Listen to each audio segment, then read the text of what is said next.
el coste directo del producto que estamos vendiendo, ¿de acuerdo? Un segundo, así. Perfecto, sí. El coste directo del producto que vamos vendiendo, y esto me va a dar un total que es el margen bruto, que digamos que es el total de lo que vendo menos lo que me cuesta lo que vendo. ¿De acuerdo? Y eso lo que me va a dar es información de cómo estoy gestionando un negocio, en esencia. Es decir, pues, si tengo un margen de un 20, un 30 o un 50%, pues me está diciendo lo eficientemente o no que estoy ejecutando mi negocio. A eso le restaremos por aquí los gastos generales de estructura, que serán pues los alquileres, el teléfono, los sueldos, etcétera, que es lo que el coste que se tiene por funcionar, y nos va a dar un pequeño concepto que es el EBITDA o resultado antes de intereses, impuesto y depreciación y amortización. A eso le quitaremos las amortizaciones y finalmente luego le quitaremos los intereses y finalmente los impuestos y eso nos dará un beneficio neto. ¿De acuerdo? Más o menos hasta aquí me habéis seguido. Me podéis contestar por el chat, ¿de acuerdo? Bien, parece que sí. Si alguien tiene alguna duda, por favor que lo ponga por el chat, que hoy aparte lo estoy viendo muy bien y muy directamente. Que me he hecho aquí una cosica y lo estoy viendo divinamente. ¿De acuerdo? El margen bruto puedo decir de nuevo lo que es. Y el margen bruto va a ser el importe de lo que vendo menos lo que me cuesta lo que vendo. Es decir, si vendo bolígrafos es lo que me... En esencia lo que va a ser, si vendo bolígrafos a 2 euros y los compro a 80 céntimos, el margen bruto va a ser esos 2 euros menos el coste, los 80 céntimos, 1,20. ¿De acuerdo, Ana? A ver si yo creo que... O sea, hay veces que uno piensa que se está explicando bien y no se está explicando bien. Y como con estos sistemas no nos vemos las caras, pues tengo que repreguntar y repreguntar. Disculpadme si soy un poco pesado. ¿De acuerdo? Perfecto. Pues lo que vamos a empezar es a funcionar con esta empresa. Bueno, antes de eso, aquí vamos a tener el cash flow, que es, digamos, lo que vamos a ver es la caja que estamos generando, el dinerito en euros con sus céntimos que vamos a tener y que está generando la operación. Y aquí vamos a ver, además, lo que vamos a ver en este ejemplo es la diferencia que hay entre el beneficio y el flujo de caja, la caja que generamos. ¿De acuerdo? Y vamos a suponer que esta empresa, por aquí tengo unos parámetros, está vendiendo 10 unidades todos los meses, vamos a ir vendiendo 10 unidades todos los meses a un precio de venta de 15 euros cada una, ¿de acuerdo? Y lo que vamos a mantener es una caja mínima, un stock mínimo de 10 unidades. Es decir, ¿vendemos 10 unidades? Pues compramos otras 10 unidades. Si vendiéramos 15, pues compraríamos 15 para mantener un stock mínimo de 10. Siempre tenemos 10, a un precio de compra de 10 euros cada uno. ¿De acuerdo? Estas serían las que compramos y este es el stock mínimo que quiero tener. ¿Por qué? Por concepto. Y luego, bueno, pues por aquí tengo otro parámetro, por si acaso pedimos algo de financiación del 5% y el porcentaje de impuestos que no lo vamos a considerar. ¿De acuerdo? Y vamos a empezar a funcionar con una situación muy buena y también en muchas ocasiones muy extraña. Es decir, cobramos al contado y vendemos al contado. Y esto es un detalle tremendamente importante, y ahora lo vais a ver, de la forma de actuar una empresa. ¿De acuerdo? Lo que tardamos en cobrar y lo que tardamos en pagar. Vamos a llegar al mes 1, que lo vamos poniendo aquí, y ya aparece ahí enero. Y fijaos que he vendido 150, 10 unidades a 15 euros cada una. Voy a poner un pelín más pequeño para ver todo balance y cuenta de resultados. He vendido 150 por un valor de 150 y estos me han costado 100, ¿de acuerdo? Luego el margen bruto que tengo es de 50. Los 150 menos los 100. Voy a suponer unos gastos de estructura de 20 euros todos los meses, que me da un resultado antes de amortizaciones, intereses e impuestos de 30. Al final, fijaos que el beneficio neto es de 13 euros. Pero fijaos qué paradoja más tonta, que teniendo un beneficio de 13 euros, la caja que tengo es de 130. Me ha subido en 30. ¿Por qué? Porque por aquí tenemos estas 17 de aquí, que es la amortización que le hemos metido de este inmovilizado material. Y esa amortización no supone salida de caja. Simplemente lo que estoy reconociendo, gasto de esa inversión que he tenido en un determinado periodo de tiempo. ¿Y en cuánto tiempo está? Pues lo veamos por aquí. Estamos haciendo en 4 años. Un 25% cada año. ¿De acuerdo? Es decir, fijaos ya que de entrada, pese a que yo tenga un beneficio de 13, aquí he generado 30 de caja. Lo podemos ver aquí un poquito más abajo. En el flujo de caja que he generado una caja de 30. Y esa caja de 30 viene de los 13 que he generado de beneficio, que en principio eso va a ser caja, más estos 17 de amortización. Luego he generado más caja que beneficio. ¿Habéis visto esta primera diferencia entre caja y beneficio?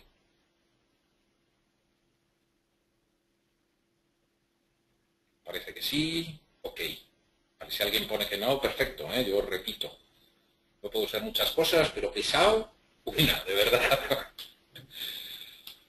No, vale. Teresa no ha acabado de verlo.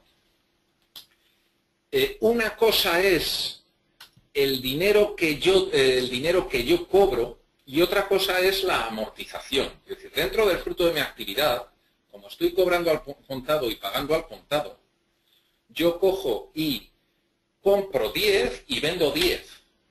¿De acuerdo? Entonces, como he comprado 10 unidades y he vendido 10 unidades, las 10 unidades las he vendido por 150 y las he pagado por ellas 100. Me quedan 50. De esas 50, 20 son estos gastos generales de estructura. Me quedan 30. Pero sin embargo el beneficio es 13. La diferencia son estas 17 que hay aquí. Y estas 17 es un concepto que genera gasto pero no genera movimiento de caja, que es el concepto de amortización. El concepto de amortización lo que me quiere decir es que sobre mi inversión, es decir, la maquinaria que estoy utilizando, la furgoneta, la nave, el mobiliario, etcétera, no me lo puedo dar como gasto en el primer momento, porque entonces me daría una barbaridad de gasto y no tendría ningún beneficio. Y entonces, aparte que no se correspondería con la realidad, porque esa furgoneta la estoy utilizando durante un determinado periodo de tiempo. Entonces, lo que tenemos que hacer es darnos como gasto esa inversión de a pocos. ¿De acuerdo? Y en este caso, el criterio de amortización que se ha puesto es que lo vamos a amortizar en 4 años. Es decir, esta inversión de 800 euros la voy a considerar gasto durante los próximos 4 años a partes iguales. Entonces eso me genera un gasto, pero no me genera desembolso de caja. El desembolso de caja lo hice cuando compré esa maquinaria. ¿Ves ahora la diferencia entre caja y resultado y beneficio, María Teresa? Perfecto, me he explicado bien. Venga, pues continuamos. Si continuamos con esta actividad en el tiempo, vamos a ir ya a mitad de año. Fijaos cómo estoy teniendo periódicamente el mismo beneficio y fijaos cómo va creciendo mi caja acumulada. La caja acumulada es este importe que hay aquí, banco y caja, vamos, que se va acumulando mes tras mes y aquí ya tengo un total de 280. Y si ya nos fuéramos a final de año, nos vamos aquí a diciembre, pues fijaos cómo ha ido creciendo mi caja. Mi caja ya a final de año son 460 euros, que es toda esta caja que he ido generando todos los meses y que viene por aquí en mi estado de flujos de caja. ¿De acuerdo? Pero ahora lo que vamos a hacer es vamos a modificar, me voy a volver aquí al 0, para no daros ahí la sorpresa del final, ¿de acuerdo? Y vamos a considerar lo que nos suele pasar en el mercado. Y lo que nos pasa en el mercado es que nuestros clientes cogen y dicen, sí, sí, sí, vale, yo te compro, pero te voy a pagar más tarde. ¿Pero cuánto más tarde? Pues algo más tarde. Y vamos a suponer que el periodo medio de cobro se me va a ir a 60 días. Es decir, 2 meses. Van a tardar mi cliente 2 meses en pagarme. Y aquí lo que ocurre con esto es que el resultado no se va a afectar. Vamos a ir teniendo el mismo beneficio. ¿De acuerdo? Por criterios de devengo y por criterio de devengo, yo estoy comprando y estoy vendiendo, y ahí estoy teniendo esa variación patrimonial y estaré teniendo un determinado beneficio. Pero eso no tiene nada que ver con la corriente de cobro y pago. ¿De acuerdo? Entonces, lo que va a empezar es a pasar tiempo entre que efectivamente lo he vendido y lo estoy cobrando. Y eso tiene una connotación muy importante. Fijaos, yo estoy pagando a mis proveedores al contado. ¿De acuerdo? Entonces, yo compro 10 unidades, las pago, se las vendo a mis clientes y no las cobro. Pero como vuelvo a tener más ventas, vuelvo a comprar, vuelvo a pagar y se lo vuelvo a vender a mis clientes que siguen sin pagarme. Fijaos que ya he adelantado las existencias del primer mes más las del segundo mes. Y vuelvo a repetirlo y ya empezaré a cobrar lo de hace 60 días de mis clientes. Es decir, todas esas ventas de esos 2 meses las estoy financiando yo. ¿Entendéis esto? ¿Entendéis este concepto? Me podéis poner por ahí, porque si no, repito. Es decir, estoy intentando contaros cómo se mueve el dinero dentro de la empresa, ¿de acuerdo? Y se mueve, entre otras muchas cosas, pero principalmente por este tema. ¿De acuerdo? Entonces, ¿qué va a ocurrir? Va a llegar el primer mes. Y entonces, de más de 20.000 euros. Efectivamente, Monse, eso es lo que ocurre. Y ese dinero lo estamos financiando. Lo vamos a ver en este ejemplito. Nos vamos a ir al mes de enero. Y fijaros que teniendo el mismo beneficio, ya no estoy generando esa caja de 30 euros todos los meses. Fijaos, no. No es que haya generado caja, es que he destruido caja por importe de 120. ¿Y por qué he destruido caja por importe de 120? Porque he tenido que comprar 100, he pagado 100 de existencias, las he comprado, las he pagado, las he vendido y no he cobrado un duro. Pero es que viene el mes siguiente y fijaos que ahora nos vamos a ir a febrero y la situación empeora. ¿Por qué? Porque estoy financiando otros 120 más, que son estas de aquí. Vuelvo a financiar eso. ¿Quién tiene mi dinero? Mi dinero lo tienen mis clientes, yo no lo tengo. Fijaos aquí que tengo esta deuda de 150 con mis clientes y esta otra deuda de 150 con mis clientes. Mis clientes en total me deben 300 euros. Les estoy financiando por esos 300 euros. Y por eso tengo este problema de que me faltan 140 euros de caja. Aunque sigo manteniendo el mismo beneficio. Si nos vamos si nos vamos al tercer mes, fijaos que este importe se reduce. ¿Por qué? Porque lo que estoy financiando en este caso son solo 60 días. Entonces, una vez que han pasado esos 60 días, fijaos que aquí se me está reduciendo en 30. Que si os acordáis eran los 30 euros que estaba generando en general por la caja. Que son, aquí nos vamos al cash flow, estos 30 que estoy generando por aquí.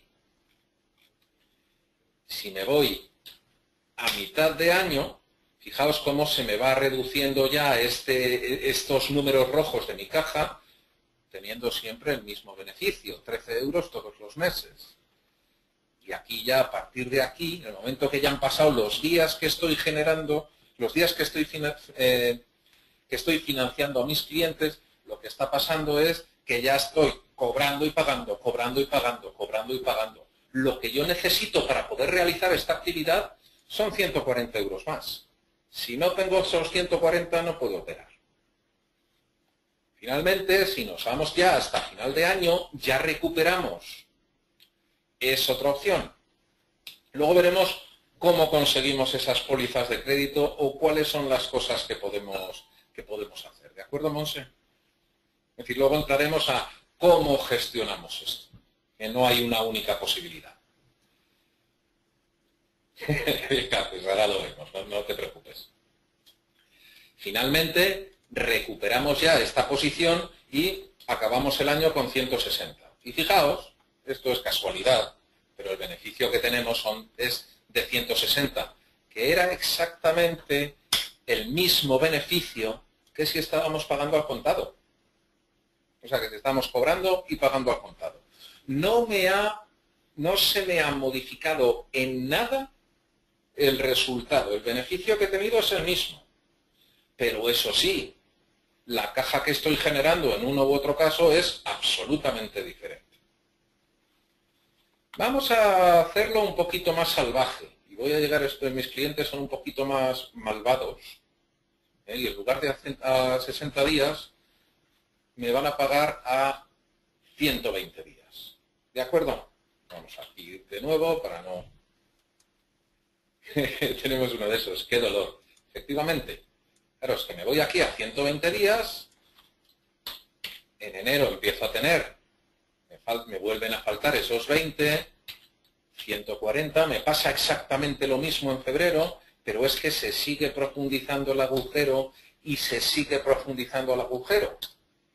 Y es a partir del mes quinto, a partir de que han pasado esos 120 días que estoy financiando, cuando empiezo a recuperar. Empieza a rebotar por aquí y ya voy recuperando el dinero.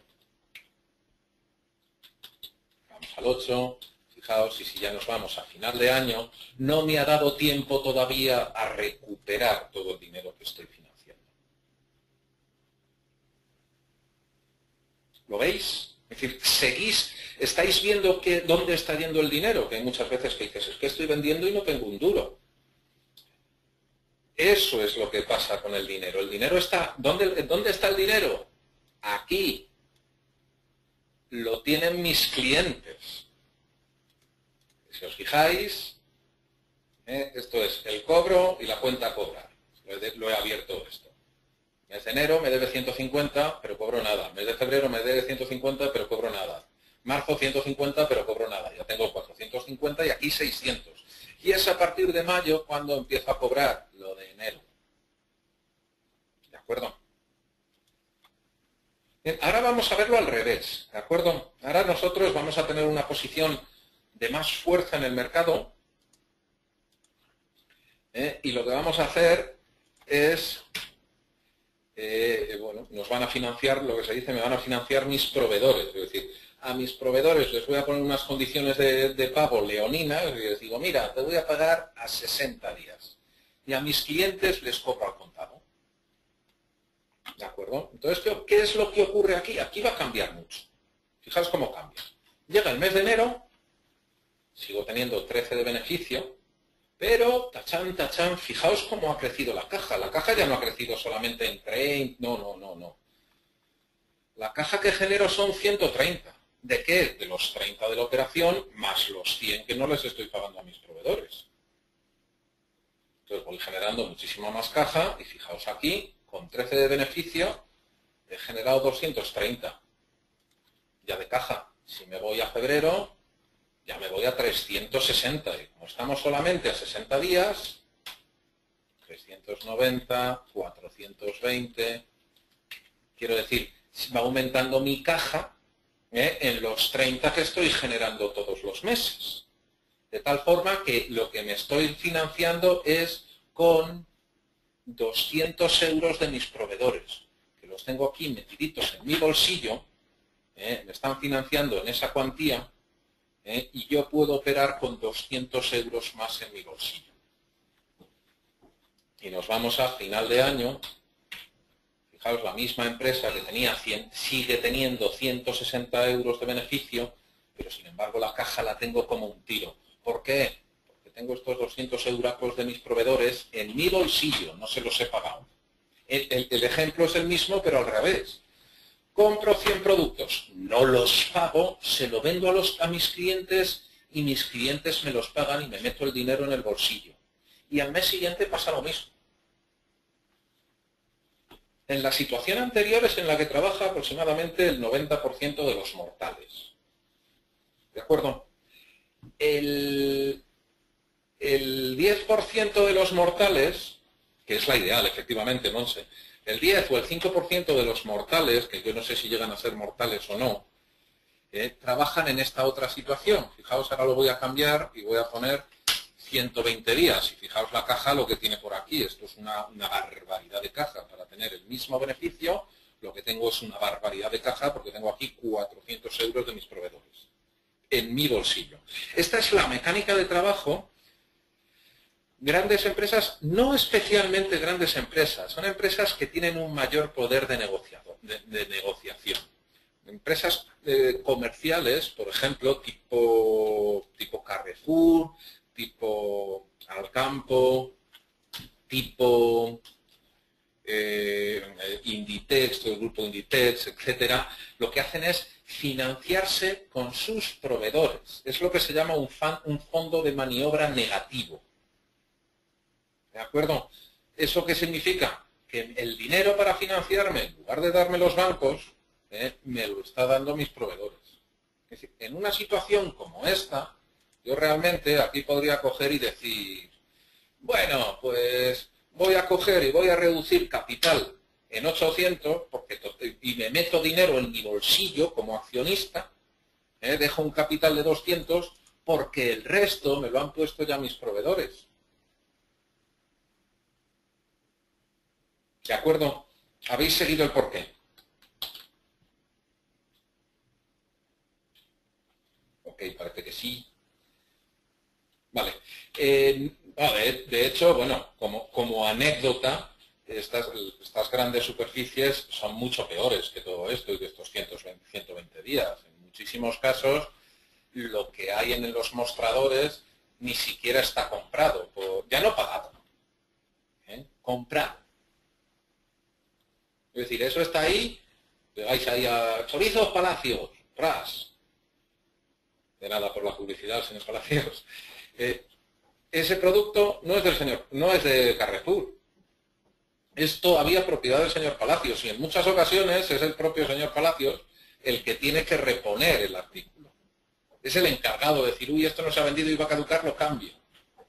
Ni siquiera personal de Carrefour tiene que hacer ese cambio, Carrefour, Alcampo, etcétera.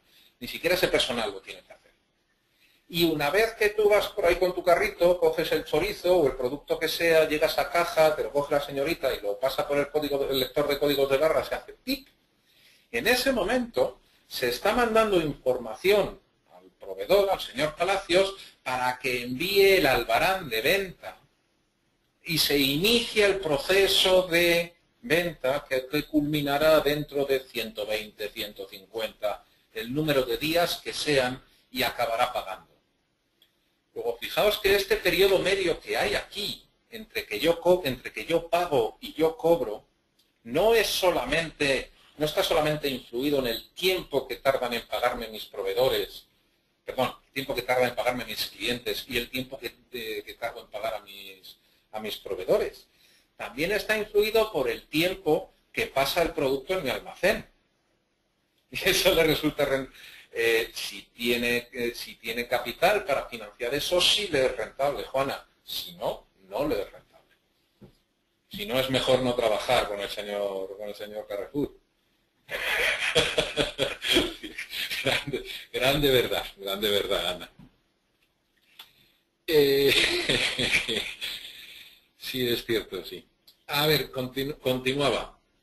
No, ese periodo medio de maduración, que se llama, como en las naranjas, va desde que yo pongo el euro hasta que lo cobro.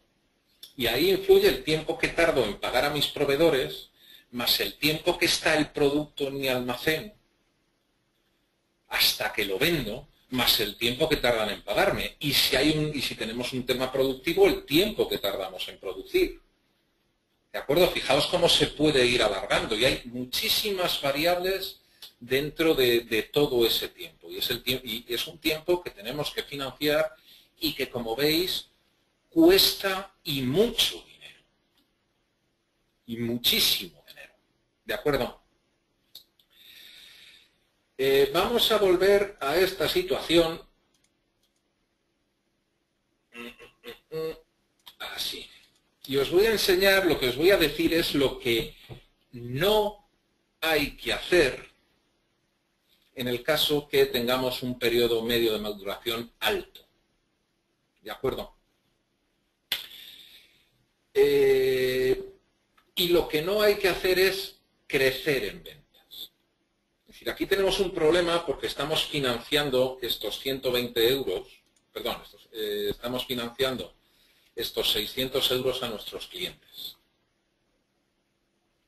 Y por eso tenemos esta posición de números rojos tan gorda. Si cogemos aquí, imaginad que llega el mes 1 y decimos, hoy por Dios, es que no tengo un duro en mi caja, lo que voy a hacer es vender más. Entonces me voy a bajar aquí abajo, entonces digo, vale, pues en el mes de febrero, en lugar de vender 10, voy a vender 20. ¿De acuerdo? Me voy a venir aquí arriba y fijaos el desaguisado que he hecho. Como he vendido 20, ya no estoy financiando. Ahora estoy financiando bastantes más. Estoy financiando hasta aquí 750 por estos 150 más que he vendido aquí. He duplicado mis ventas. Con lo cual, el agujero lo voy haciendo mucho más profundo. Claro, os imaginad, aquí lo he subido a 20. Imaginad que ahora mis ventas son de 20 todos los meses. Pues si son de 20 todos los meses, el agujero que estoy cavando es cada vez más grande. ¿Por qué? Pues por esto. Ahora ya son 1.200 lo que tengo que financiar. Si me pongo a crecer, lo que hago es incrementar el volumen de ventas que tengo que financiar. Y si lo vendo es porque lo compro. Quiero decir, aquí es que no he vendido 10. Tengo que comprar 20 porque he vendido 20. Y las pago y no las cobro. Quiero decir, al final lo que está ocurriendo, por donde se está cerrando el grifo, es por la entrada de dinero. Si yo lo abro más por la parte de salida de dinero, pues fijaos el agujero que hay por aquí, 750. A ver, opciones. Opciones que hay que hacer. Desde luego, lo que nunca, nunca, nunca, nunca, nunca hay que hacer es incrementar ventas. Las ventas ya las podremos incrementar en el futuro si tenemos dinero para ello. Pero mientras no tengamos dinero para ello, no incrementamos las ventas. Fijaos que aquí lo que ocurre es una cosa. Cuando se habla del concepto en sí del fondo de maniobra, lo que dice es que los capitales a largo plazo, esta parte de aquí, tiene que ser suficiente para financiar el activo a largo plazo, es decir, todo mi inmovilizado material, y parte del activo a corto plazo. Quiero decir, con dinero permanentemente en la empresa, con dinero fijo en la empresa, un préstamo a largo plazo, capital, etcétera, financiaremos toda la inversión que tengamos que hacer y una parte de ese circulante, es decir, esas existencias y posiblemente una parte del saldo que tenga con mis clientes. ¿Para qué? Para no estrangularme. Entonces, en esta situación, ¿qué necesitaríamos? Pues necesitaríamos 380 euros de capital a largo plazo, 385 en este caso. Se me reduce el beneficio, porque también estoy pagando unos intereses. Pero estoy poniendo esto así. ¿De acuerdo? Otra opción que podemos hacer. Y nada. Otra opción que podemos hacer, reducir ventas. Es decir, si aquí en lugar de vender 10, lo que hago es vender 5, está mejorando bastante. O si de repente llega un par de meses en los que no vendo nada, pues también me mejora. Es decir, al final lo que tenemos que buscar son vías para que salga menos dinero, y eso pasa por vender menos. Al final aquí hay tres vías de actuación. O negocio con mis clientes para que me paguen antes, o con mis proveedores para que me paguen más tarde, para que me cobren más tarde. Es decir, negociar en el mercado para reducir ese periodo medio de maduración. Eso puede ser posible o puede no ser posible, es decir, eso no siempre depende de nosotros. ¿Por qué? Pues por entre otras cosas depende de mi capacidad de negociación en el mercado. ¿De acuerdo? La opción número 2, venderlo justo. Es decir, si aquí yo solamente tengo 100 de caja, pues ya no puedo vender todo esto. ¿Qué es lo que tengo que vender? Lo mismo con vendiendo 3.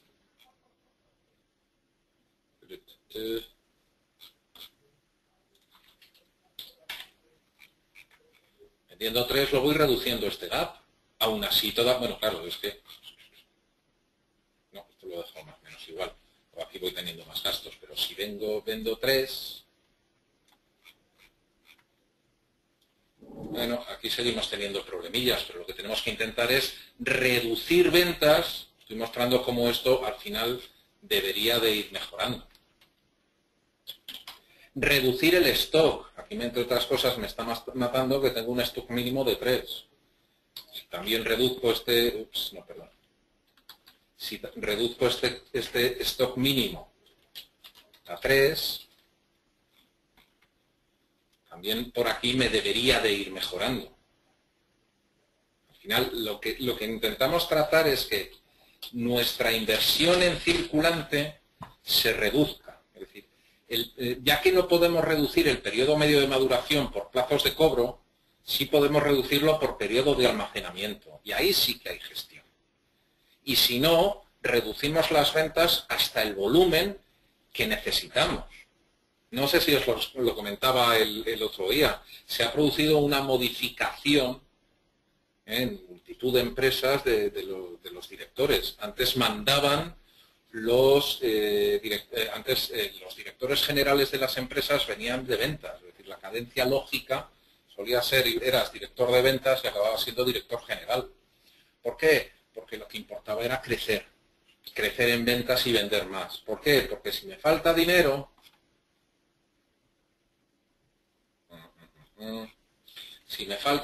no había ningún problema. Me iba aquí, le pedía al banco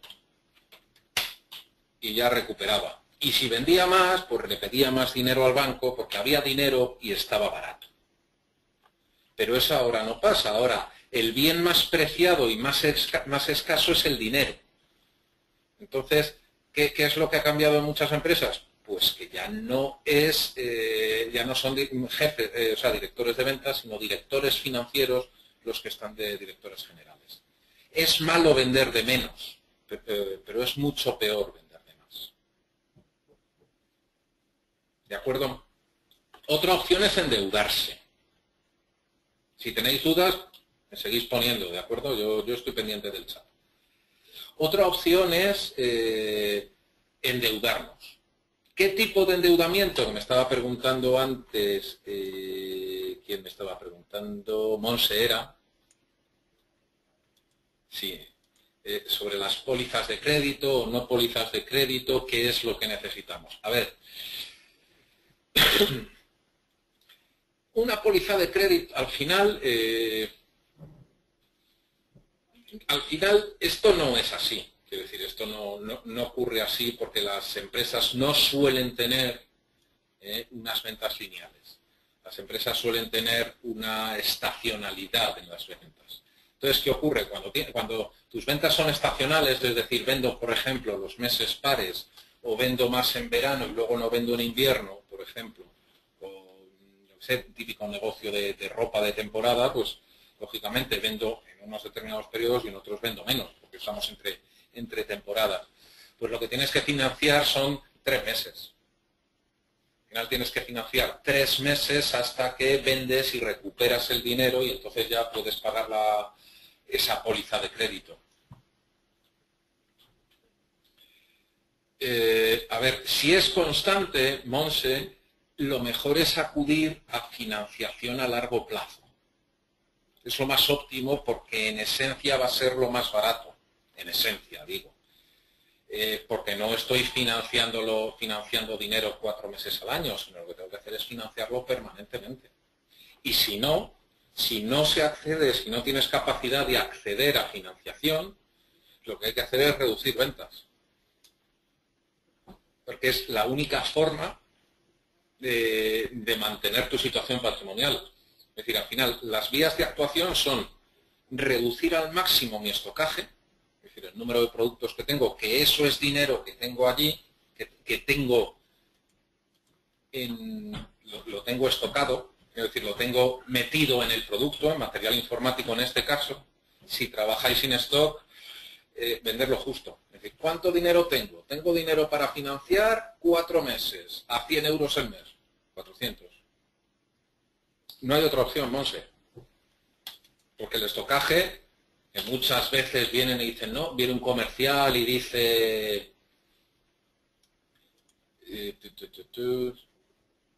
mínimo. No. Viene un comercial y dice, te voy a hacer una oferta muy buena. Te voy a hacer una oferta muy buena para que tengas... para que tengas un producto muy barato. Bueno, pues esa oferta suele estar envenenada, porque al final tú tienes el dinero en lo que vas a vender en los próximos 6 meses.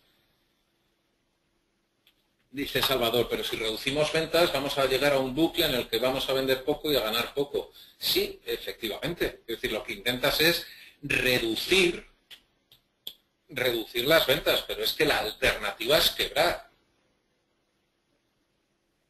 ¿De acuerdo? La alternativa es no vender nada o quebrar. No te venden porque no pagas directamente y no pagas porque no tienes dinero.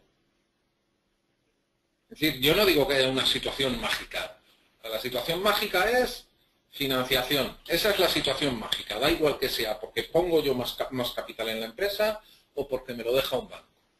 Pero si no tengo yo dinero y la empresa tampoco, o sea, yo no tengo dinero y el banco no me deja dinero, entonces, ¿qué opción tienes? ¿Quebrar o reducir ventas? Es peor vender de más que de menos. Lo que hay que tener muy claro es cuál es el importe máximo que podemos vender y no pasarnos de ese importe. Me decía el otro día un cliente, me estaba preguntando si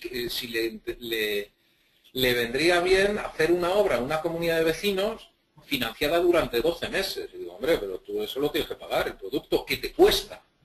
Dice, no, 60.000 pavos. Digo, ¿tienes los 60.000 pavos para financiarlos? Porque los tienes que pagar primero. Dice, no, pues entonces no te metas, o sea, no es una obra a la cual te puedas meter. ¿De acuerdo? ¿Más dudas o preguntas sobre esto? Digo por ir cambiando un poquito de tema.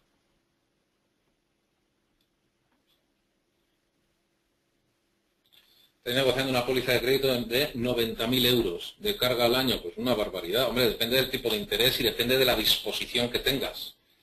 Monse, a ver, si los vas a estar disponiendo permanentemente, como póliza va a ser, en principio va a ser más caro que como financiación a largo plazo. En principio. En principio. Es decir, al final lo que tienes que ver es cuál es el importe o la vía de financiación que más te conviene. Si vas a tener la póliza consumida permanentemente, plantea que sea una financiación a largo plazo. Si a veces la tienes a 40.000 y a veces te baja y la tienes pagada completamente y luego te viene a subir, pues ahí sí que ahí empieza a haber puede haber una estacionalidad, entonces sí puede que mejore la póliza. ¿Preguntas o afirmas, Luis?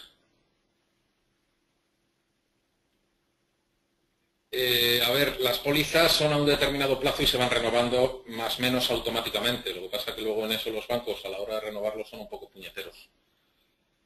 Lo que es con renovación. Hay veces, antes sí las daban, ahora no sé si exactamente están dándola más de un año o no. También me decía alguien por aquí que es difícil, dice, como empresario cuesta decir no a vender. Es que lo que tenemos que aprender, Ana, es a gestionar el negocio. Es decir, no somos vendedores, somos empresarios, gestionamos un negocio. Si una cuenta de crédito no se rota, por se rota quiere decir sube, baja, sube, baja. No. A ver, porque la póliza es para eso. O sea, la póliza es para que suba el dinero, o sea, suba la cantidad pedida, baje la cantidad pedida, etcétera. El banco no quiere, lo que no quiere ver, ahora vamos a hablar un poquito de los bancos, pero el banco lo que no quiere ver es que tener un riesgo estable en esta tipología de producto. O sea, es decir, consumido al 100% permanentemente, porque es que tampoco es el producto que necesitas. A ver, me dice María Teresa, si tu producto son servicios, ¿cómo gestiono? ¿Haces menos servicios? Aquí tiene mucho que ver con la capacidad de producción que tienes, Teresa. Si tu producto son servicios, realmente coste como tal no tienes, pero sí lo tienes. ¿Cuál es el coste que tienes? Pues sueldos y salarios que necesites para cubrir ese servicio. Si ya tienes la capacidad instalada, es decir, si ya tienes 3 personas contratadas, pues bueno, en principio todo lo que lo que vas a necesitar es dinero para pagar a esas personas. Lo que tienes que crecer de capacidad instalada de sueldos en función de las ventas que puedas tener y de cuándo vas a cobrarlo. Como empresa de organización, a ver, un segundo, vale, tiempo, pues sueldos o salarios, efectivamente. Era algo que comentaba antes, Teresa, sueldos y salarios. El Ángel pregunta que como empresa de organización de eventos, ¿cómo me financio? A ver, una de las opciones para financiarte, Miguel Ángel, es directamente ir a descontar el papel con algún tipo de factoring o similar. Es decir, ahí a la hora de financiarte lo que llegas y dices, vale, lo que tengo yo es una factura de este señor que dice que dentro de 60 días me va a pagar tanto. Señor banco, ¿me anticipa usted el dinero? Ah, perdona, Ana. Estaban preguntando, no sé si te referías a esta o alguna anterior. Pues un factor. A ver, el confirming se lo dan a quien vende. Quiere decir, sí, a quien está, no, a quien compra. Es decir, yo compro y para pagar tengo un contrato me preguntan por aquí, perdón, sobre los contratos de confirming. El confirming se lo dan a quien compra. Él tiene una línea de confirming. Entonces, si lo tienen, yo puedo coger, está confirmando que lo va a pagar y yo puedo ir al banco y ejecutar ese confirming. ¿De acuerdo? Pero yo no puedo firmar para mis clientes un confirming. Yo firmaré un confirming para mis proveedores.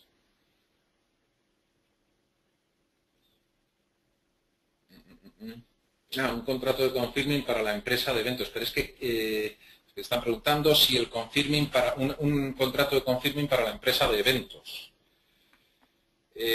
Vale, eso sería una forma de retrasar el pago a tus proveedores. Pero el banco te tiene que dar ese confirming y para que el banco te dé ese confirming, como está adelantando él el dinero, tienes que tener una solvencia suficientemente importante.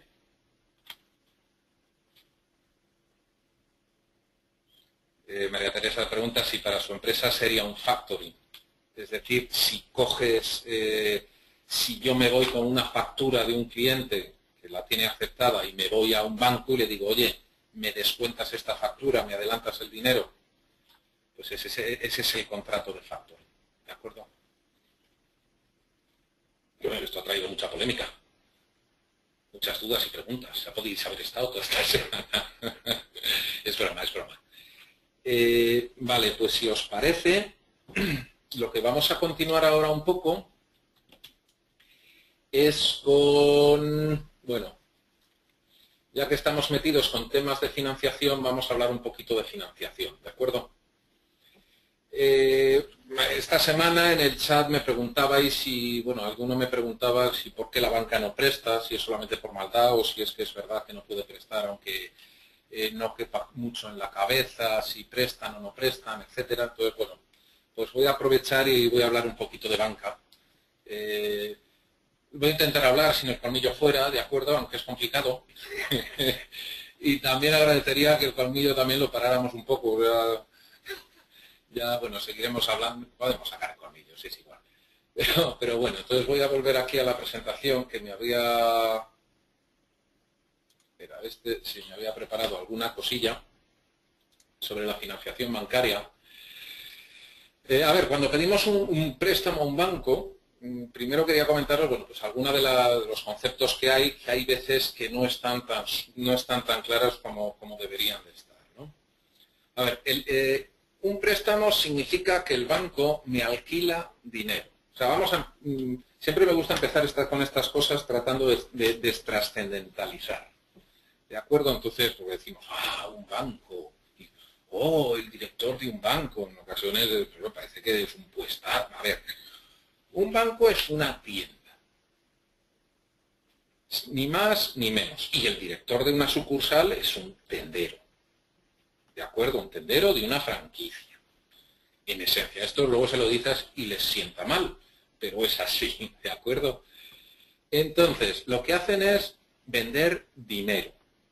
Entonces, aquí empieza a complicarse un poco el concepto, porque yo ni siquiera compro, alquilo dinero, entonces por ese dinero pago dinero, con lo cual es un poquito raro. ¿De acuerdo? Pero en esencia lo que hace un banco es pedir dinero y prestar dinero. Y el negocio de banca, en esencia, es pedir prestado dinero a corto plazo para prestarlo a largo plazo. Esa es la esencia del negocio bancario. Entonces, los intereses a corto plazo son más bajos que los intereses a largo plazo y esa diferencia es el negocio, o se supone que es de donde se lucra o se crea un beneficio a la empresa. Es decir, alquila dinero a un determinado coste y luego lo realquila a un coste mayor. Esencia del negocio bancario. ¿De acuerdo? Por tanto, los bancos son tiendas que se ponen a alquilar dinero. Pero como además son las tiendas, o sea, es el operador del mercado que mayor capacidad de negociación tiene, estábamos hablando un poco antes de la capacidad de negociación, pues ellos son de los que más capacidad tienen. Entonces, ¿qué hacen? Prestar dinero al contado.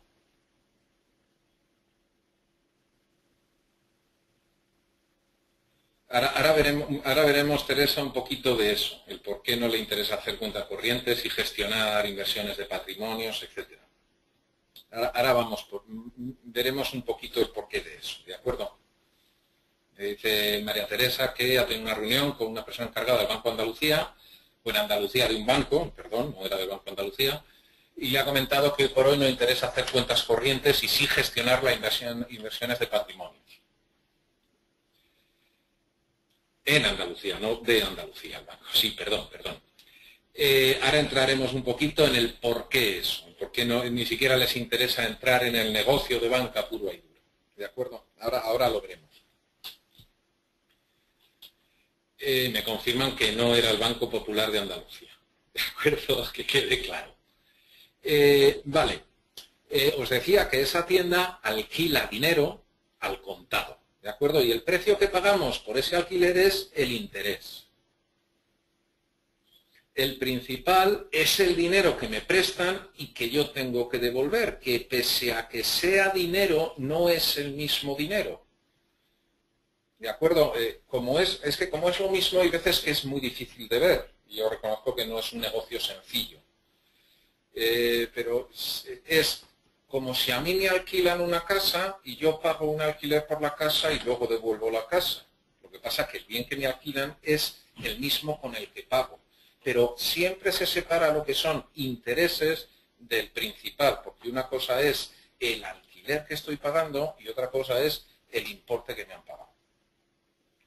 Luego en la actividad pues ponen una serie de de comisiones, que algunas son más lógicas y otras son menos lógicas, y otras son auténticas puñaladas traperas. ¿De acuerdo? Va a haber comisiones de apertura, de amortización parcial, de amortización total. A veces decían comisión de mantenimiento de un préstamo, pero si ese es tu trabajo, eso no tiene ningún sentido. De hecho, el Banco de España les dijo que no había motivo económico para que cobraran esa comisión, etcétera. Pero eso digamos que es una comisión aparte por el servicio que prestan, interrogantes ahí, bueno, por el servicio que están prestando, pues se paga una determinada comisión. Y luego está el concepto de carencia, que se utiliza muchísimo y que a veces lleva a confusión. La carencia significa que en un determinado periodo de tiempo no devolvemos principal. Es decir, esta parte de aquí, el principal. No sé si se ve el puntero del ratón, pero vamos, lo que se devuelve es principal. Lo que no se está, la carencia dice que no pagamos principal durante un determinado periodo de tiempo, pero intereses sí los pagamos. El alquiler lo sigues pagando. Cuando te dicen carencia de un año, no significa que un año estás ahí que no le paga un duro al banco. No. Significa que durante un año solo pago el alquiler del dinero que nos ha prestado. Y empezaremos a devolver el principal pues después de ese año. A ver, la carencia a veces es una trampa porque no se calcula bien. Es importante calcular bien y ahora también entraremos un poco en cómo calcular lo que hay, qué no hay, etcétera. ¿De acuerdo? Decía Ana que la carencia a veces es una trampa si no calculamos bien. Porque te dicen 6 años, pero hay uno de carencia, entonces al final estás devolviéndolo en 5 años, no en 6. ¿De acuerdo? Importante, solo es carencia de principal e intereses si dice explícitamente carencia de principal a intereses. Si solo dice carencia, es carencia de principal. Intereses lo pagamos siempre, salvo que nos digan lo contrario. Y si dice carencia de principal a intereses, no significa que nos estén regalando un año de intereses. ¿De acuerdo? No. Decía antes que el banco tiene el mayor poder de negociación del mercado, más que el señor Carrefour. ¿De acuerdo? Entonces, el señor banco, el señor Botín o cualquiera de estos, cuando dice que no pagas intereses durante un año, lo que significa es que se capitalizan esos intereses.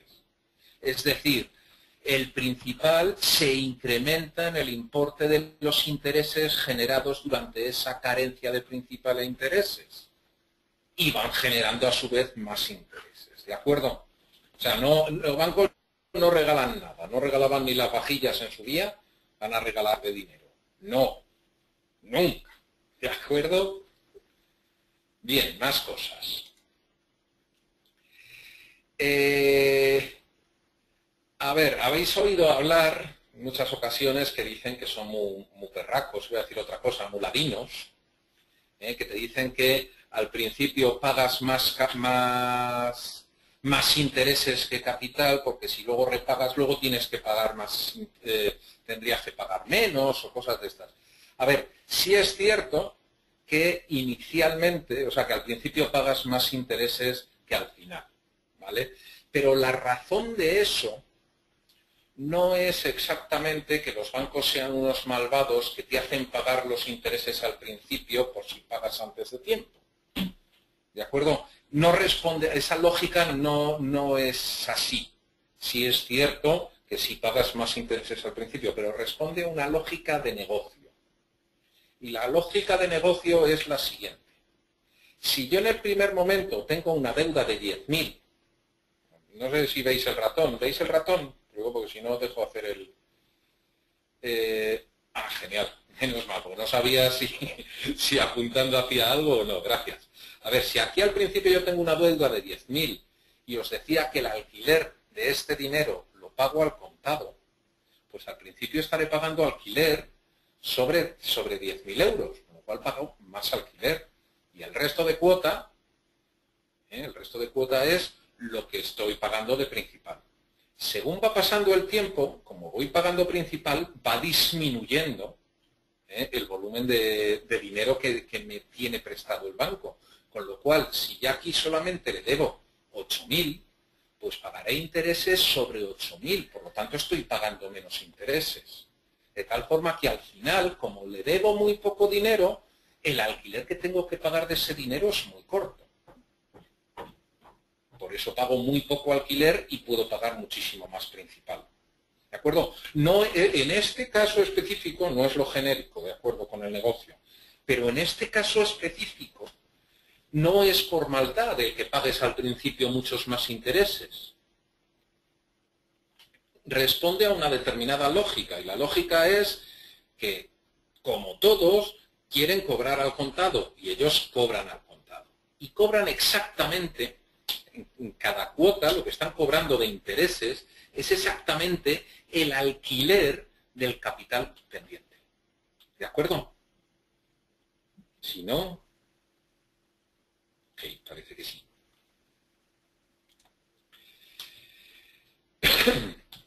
En cada cuota, como os decía, cada término amortizativo, que sería este a sub n, este a sub n, está compuesto por varias cosas. Por una parte, una amortización, que es este c sub n. Esto tiene su lógica, en que esté así, pero vamos, lo que quiero hacer es explicarlo. Miento.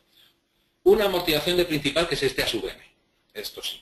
Y luego, sobre el capital pendiente, pago el interés específico de ese mes o de ese periodo que estoy pagando. Es decir, una parte de principal, una parte de amortización de principal y otra parte de intereses del capital vivo en ese periodo. De tal forma, ahora voy a poneros otra vez el Excel, me voy a ir aquí y tengo una tabla de un préstamo,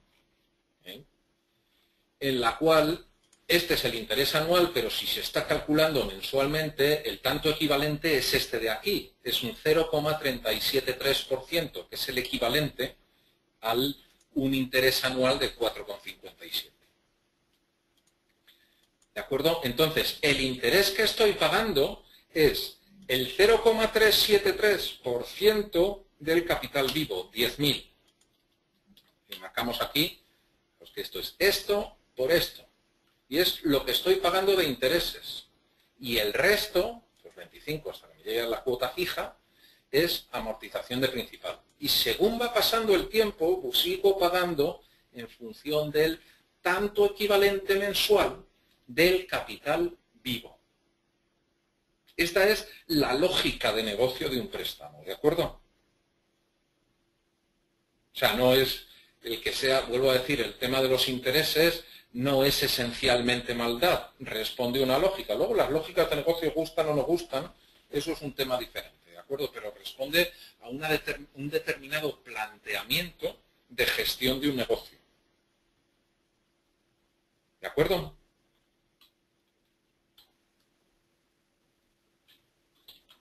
Supongo que sí. Supongo que sí. Ok. Ojo también... Entonces estaba... De acuerdo, mire. Muy bien, Ana. Ojo también con los intereses mensuales y los intereses anuales. ¿De acuerdo? Porque no es el interés mensual no es 1 partido por 12. Responde a esta formulita. Si I es el interés anual, J sub 12 es el interés en 12 meses. Y se calcula como 1 más el interés anual es igual a 1 más el interés mensual elevado a 12. Si fuera trimestral estaría elevado a 4, porque son 4 periodos dentro de un año, y si fuera cada 2 meses sería elevado a 6. ¿De acuerdo? Si calculamos, o sea, calcular esto pues es bastante complicado, para eso tenemos el señor Excel, pero para que os hagáis una idea, un 2,5% anual, perdón, un 2,5% mensual equivale a un 34% anual. Por eso cuando os llaman de las tarjetas de crédito estos de pago aplazado y te dicen, pero si pagas solo un 2,5%, y esto a mí me ha pasado, pagas solo un 2,5%. Y yo le pregunté, oiga señorita, pero ¿ese 2,5% es anual? No, es un 2,5%. Le dije, oiga señorita, eso es un 34%. Y eso en anual, y eso en mi país es usura. Entonces me dijo la señorita muy amablemente, pero pagas solo 50 euros al mes. Digo, no sé de qué estamos hablando. ¿De acuerdo? Fue una situación un tanto absurda. Cuidado con esas ofertas, cuidado con esas superofertas que en ocasiones nos ponen. Y dices, pagas solo un 2,5%. No es lo mismo un tipo de interés anual que un tipo de interés mensual. Y para que os hagáis una idea, un 2,5% Claro, multiplicarlo por 12 es de 2,5, se me quedan en 30. No, es más, es un 34. ¿De acuerdo? O sea que, cuidado con. Más cosas. Esta gráfica, lo siento mucho, pero la tengo que, cada vez que la pongo, me acuerdo que la tengo que actualizar, porque ahora esto está más bajito, por aquí. Ups, sí, por esta zona está más bajito. Pero bueno, para lo que os quiero contar con esta gráfica es interesante. ¿Vale? Sí, mayo, no, está un poquito más, está a finales de... Está ya para principios de 2012. ¿Vale? A ver, fijaos aquí, año 1990. ¿De acuerdo? El tipo de interés que fijaba en aquella época el Banco de España, yo como soy viejuno, tengo nociones de estas cosas, que estaba pues por encima prácticamente en el 15%. Pero como yo os decía que soy viejuno, si nos vamos a la época en que era presidente el difunto Adolfo Suárez, que falleció hace poquito, es decir, nos iríamos un poquito más atrás, a finales de los 70, a principios de los 80, incluso hasta en el año 83, los tipos de interés estaban en el 20%. Quiero decir, el interés al que vendía el dinero el Banco de España estaba en el 20% anual. ¿De acuerdo? Digo, para tener un poco de perspectiva histórica. Que yo creo que en el tema, cuando vamos a financiarnos, hay una cosa que hay que tener, es perspectiva histórica. Continúo. Fijaos cómo va lo que va ocurriendo, vamos entrando en el mercado común, el mercado único europeo, nos van exigiendo bajadas de tipos de interés. Imagínate la cresta del 2009, fíjate, la cresta del 2009 estamos hablando en el 5 y pico, 20, 14,5, 15, ¿vale? Fijaos cómo cae, fijaos esta segunda caída, y aquí nos encontramos en el 99 con los tipos de interés al 2,25, 2,50%, en el año 99. Tenemos un repunte, que aquí ya, a partir de aquí estamos hablando de la línea azul, tipo de interés del Banco Central Europeo, la línea roja, el Euribor. ¿De acuerdo? Que fijaos que normalmente va anticipando los movimientos que va haciendo siempre está un poco por encima o los anticipa y llega a estar incluso por debajo, anticipando movimientos del Banco Central Europeo.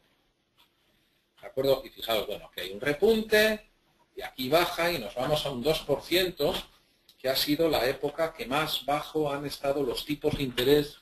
Fue la época más baja de toda la historia del mundo mundial de España. Jamás, y cuando digo jamás es jamás de los jamases, habíamos tenido unos tipos de interés en el 2%.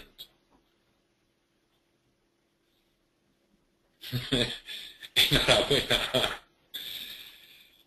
Y de repente llega el año 2006 y empiezan a subir los tipos y se me van a la porquería del 4,5%. Y digo porquería, hasta el 5%. Y digo porquería porque 8 años antes estaban igual.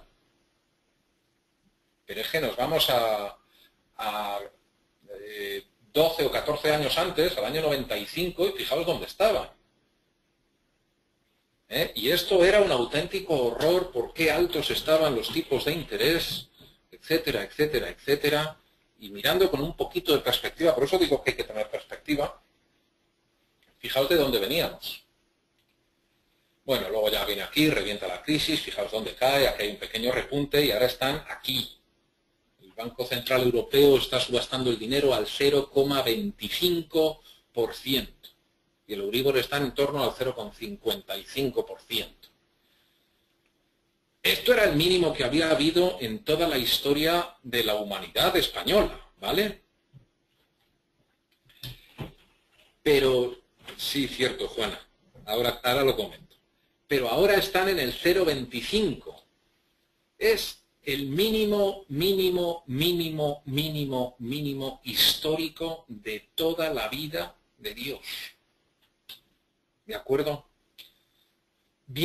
simplemente viendo esta, me podéis poner por el chat, viendo esta gráfica, ¿qué van a hacer los tipos de interés en los próximos 6 años? Efectivamente, van a subir, como bien decís.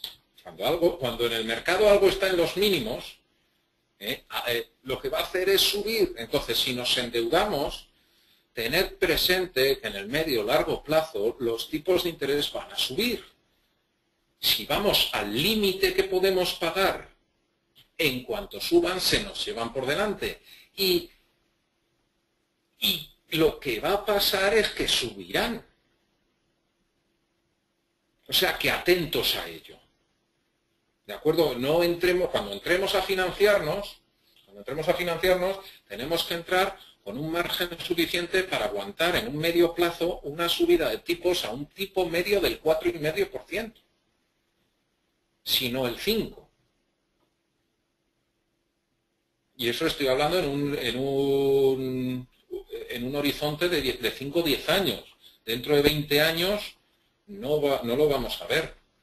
Me pregunta María Teresa sobre financiación a tipos de interés fijo y no variable. A ver, el problema de los tipos de interés fijo y no variable es que la financiación que te dan suele ser con swaps, con derivados, a 3 años, y en esos 3 años te están metiendo un diferencial sobre los tipos actuales de 30, 40 o 50 puntos básicos, es decir, te pones a pagar un 5 o un 6% mientras todo el mundo está pagando un 0,5%, y luego cuando puede empezar a subir, de repente ya se te ha acabado ese swap. Ese derivado financiero durante esos 3 años. Si consigues una financiación a más largo plazo, pues el día que ganes mejorará, pero al final siempre va a ser superior al que tienes ahora. Yo personalmente el más eficiente es variable, salvo para situaciones muy específicas que te estés cubriendo. La banca siempre gana, efectivamente gana. Ya lo dice el dicho, la banca siempre gana. No, a ver, los préstamos a tipo fijo, en el caso específico de España, no se han desarrollado gran cosa. En otros países sí que ha estado algo más desarrollado, pero aquí no se ha desarrollado gran cosa. Con lo cual, yo personalmente no lo aconsejo. Tampoco aconsejo eso de hipotecas en yenes y cosas de esas, que al final lo que estás haciendo es especulando con una segunda cosa. Es decir, además del tipo de riesgo tipo de interés, tengo el riesgo tipo de cambio. Ole, ole, ole. ¿De acuerdo? Yo no lo aconsejo, no sumemos riesgos. Por lo menos ese es mi punto de vista. Con triplete. Perdona, Monse, si me puedes... Si me puedes indicar lo del triplete. Con 3 errores juntos. Sí, bueno, luego aparte... hombre, meterle otro, siempre se puede meter otro. Es decir, meterme al límite, lo que sea. O sea, yo he conocido gente que había ganado en su día 2 millones de pesetas con hipotecas en yenes y yo le decía, no era el único que se lo decía, y dice, hombre, no está bien ganar 2 millones de pesetas en una operación especulativa. No, porque esto seguro que mejora. Vale, estás. Es decir, el tercer error no se puede ser, ya he ganado, no cierro el riesgo, sino que además lo mantengo en el tiempo, con lo cual lo que hayas ganado luego lo pierdes.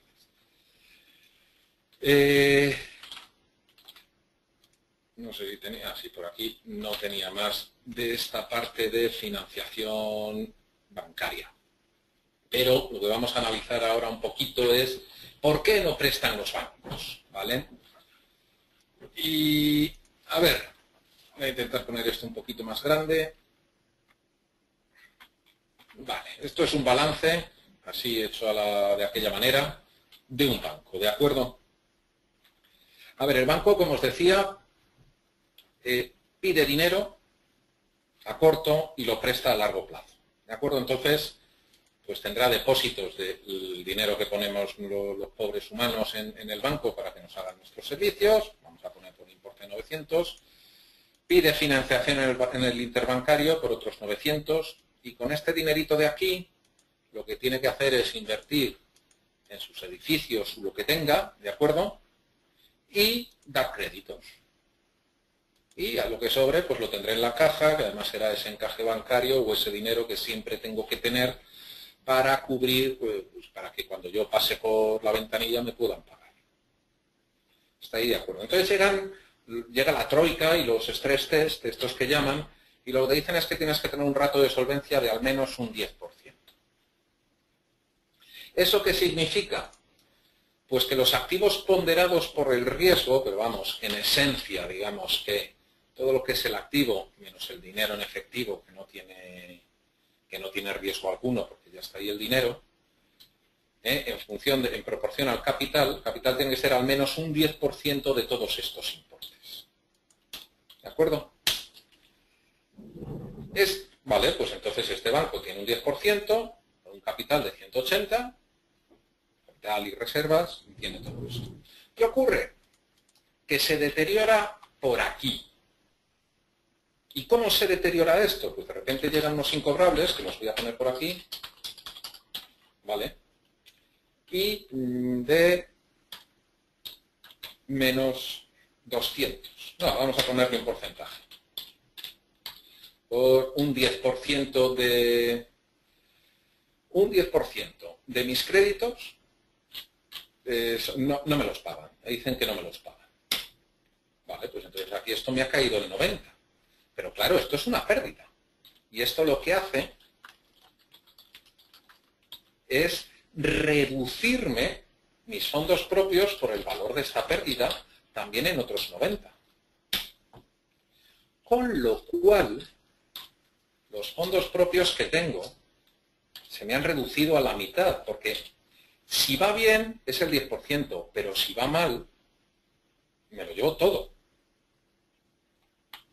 Entonces, en este momento, simplemente con un 10% de incobrables, este banco está quebrado. Pues dices, hombre, que este numerito sea que está quebrado, no me parece lógico. A ver, el que este numerito sea inferior al 10%, al 5% o al número que se determine, lo que significa es que los depósitos que hemos puesto y el dinero que han podido poner otros bancos, lo hemos invertido en una serie de activos que se están deteriorando, que no valen el dinero que se ha puesto. Entonces, yo tengo capital para devolver esto y devolver esto, en función de lo que esto se esté deteriorando. Pero si se acaba de deteriorar, si esto llega a 0, por ejemplo, ya no voy a tener dinero para devolver esto. Con lo cual que se determina que el banco no tiene solvencia. ¿De acuerdo? Entonces, claro, comentáis, hombre, y es que luego llega el Estado, llega papá Estado y les pone dinero. Y sí es cierto que les ha puesto dinero, pero ¿cómo les ha puesto dinero? Voy a ampliar esto un poquito. Lo que tiene que hacer es mejorar este número de aquí, el número de los fondos propios. No me vale que me llegue un depósito bancario del Estado y le ponga aquí los 100 euros que le faltan. Contra más caja. Estos serían, pues estos serían 200 euros. Perdón, más esos 100 que le ha puesto el Estado. Fijaros que no me está afectando, porque lo que tengo es un nuevo prestamista. No tendré problemas de liquidez, si no es un problema de liquidez, es un problema de solvencia a largo plazo. Que lo que hay aquí en riesgo es el dinero que tenemos nosotros metidos en el banco. ¿De acuerdo? Más las consecuencias que luego vendrán por el activo y ahora entraré en ellas. Entonces el Estado no puede dejar dinero así. Entonces esto lo quitamos para que me sigan. Entonces, ¿cómo presta el dinero el Estado? En una especie de híbrido, que puede ser una participación preferente,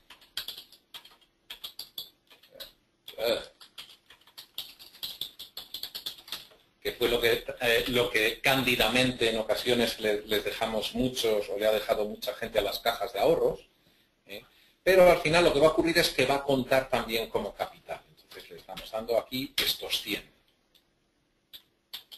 Y aquí me vuelven a subir en estos 100 para que me cubran. Fijaos que ya vuelvo a tener un banco solvente. Pero claro, si yo vuelvo a crecer por aquí, si yo cojo y de estos 100 euros que me han dejado los presto, esto sigue en 90, esto era 90, y aquí presto esos 100 más, se me empieza a deteriorar nuevamente esta parte de aquí, lo cual lo empiezo a volver a tener en riesgo. Y, a ver, me pregunta José Criado, que has dicho que lo que corre peligro es el dinero que nos tiene prestado. ¿Esos son los depósitos o los créditos? Lo que corre riesgo es el dinero que nosotros hemos depositado en el banco y el banco le ha pedido a otros bancos. ¿De acuerdo? Si vuelvo a prestar, esta cifra de aquí se me empieza a bajar. Fijaos, para atrás. Estaba así, el Estado me da 100. Ya vuelvo a tener una posición solvente.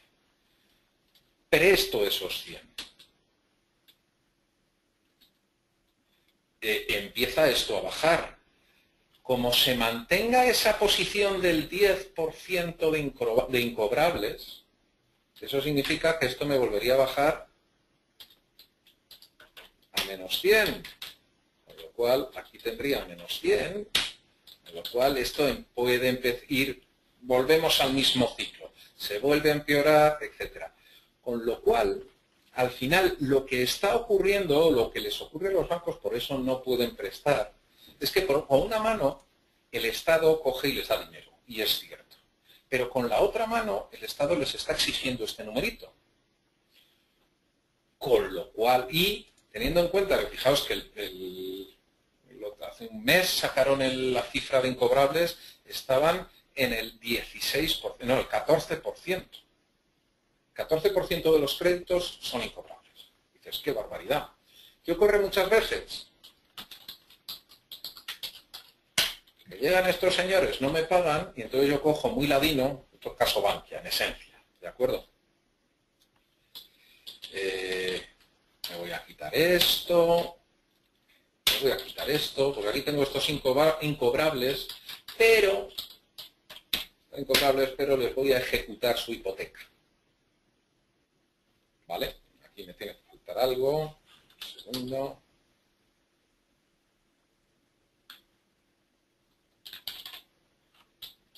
Aquí no hay nada más.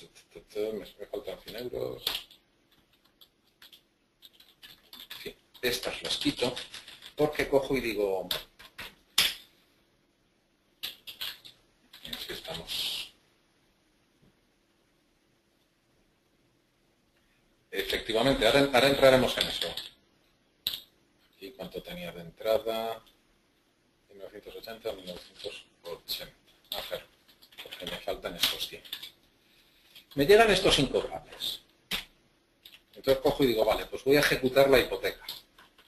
Con lo cual, no tengo que provisionar nada porque me he quedado con esta hipoteca. Aquí, aparte de la hipoteca, entre otras cosas, está todo ese suelo de muchas inmobiliarias que se cogieron, estaba por ahí, pero luego ese suelo en realidad, ese suelo no valía nada. O valía muy poco.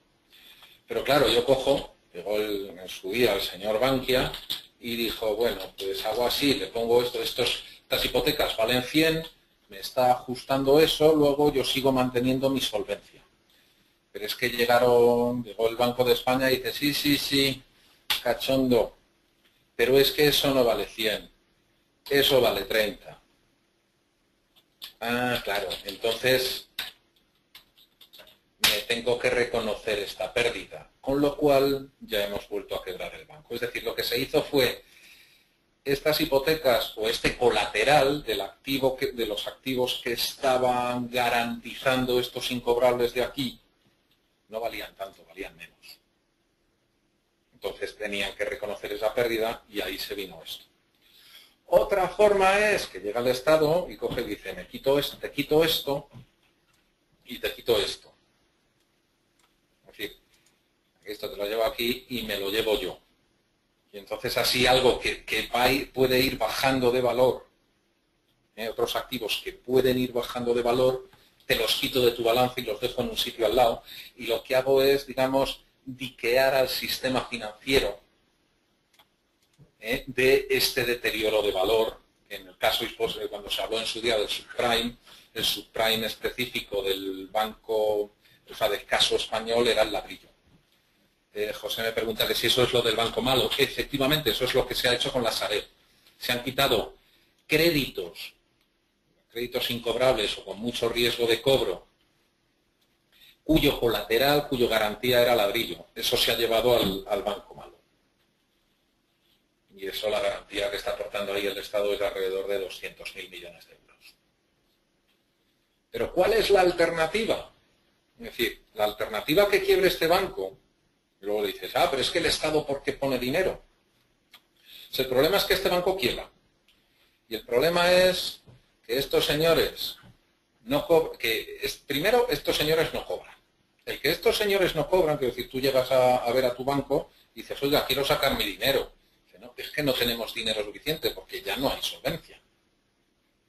Entonces tú no cobras, que muchos diremos, bueno, pero si tengo hasta menos de 100.000 euros, me lo cubre el Fondo de Garantía de Depósitos.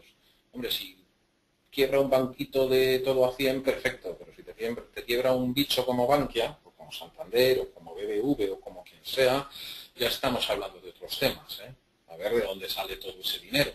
Pero no solamente eso, el banco está quebrado. Entonces, lo que pasa cuando cualquier empresa quiebra, bancos incluidos, es que te vas aquí esto lo tienes que vender. Se lo podrían haber cobrado de lo que debían a los bancos alemanes y franceses. Bueno, ahí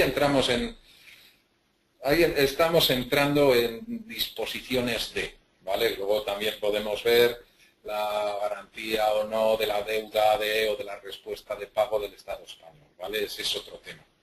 Lo que me quiero ir es a los efectos económicos propiamente dichos y no sociales, ¿de acuerdo, Francisco? No me quiero meter en esos jardines. A donde quiero ir es, en el momento que quiebra un banco, esto lo tienes que hacer dinero. Lo que haces dinero todo el activo para pagar el pasivo. Hacer dinero todo el activo significa, pues estos edificios los vendo. O este edificio o esta inversión que tengo aquí la vendo. Y esto es lo importante, estos créditos los cobro, porque no pasa eso que a veces pensamos, si quiebra el banco que tiene mi hipoteca, qué guay, porque ya no le tengo que pagar a nadie, en absoluto. De hecho, hay muchos contratos hipotecarios, si no todos, que pone que si el banco quiebra, tienes 30 días para poner el dinero. Y si no, ejecutan la hipoteca. ¿De acuerdo? Pues lo que ocurre es eso. Si quiebra el banco, esto se ejecuta. Es decir, directamente llega un juez, llega un administrador judicial y dice, estos préstamos los tienen ustedes que devolver. Y si no devuelven estos créditos, se ejecutan las garantías. Entonces, toda la gente que tiene una hipoteca en Bankia, por ejemplo, tiene que ir deprisa y corriendo al resto de bancos a conseguir financiación, porque si no, se les ejecuta la hipoteca.